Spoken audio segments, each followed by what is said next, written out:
মানুষের চাকরি হবে, নতুন ঘর হবে, সংসার হবে, নতুন বাংলাদেশ হবে। আর আপনি ক্ষমতায় এসে 1 কোটি কর্মসংস্থানের প্রতারণার ফাঁদে পড়ে তরুণদের পেটে লাথি দিয়ে সালামকে টাকা তুলে দিচ্ছে।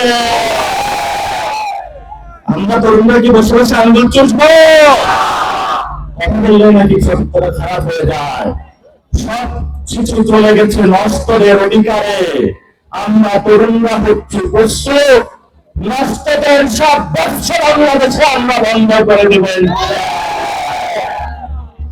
ওরা মনে করে যে আমরা একটু মনে সহজ সরল।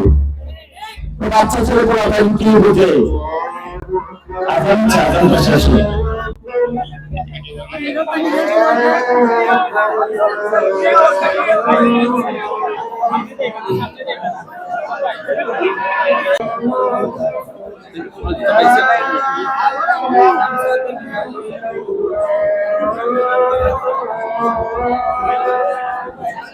আলহামদুলিল্লাহ মিনার থেকে আজান হচ্ছে।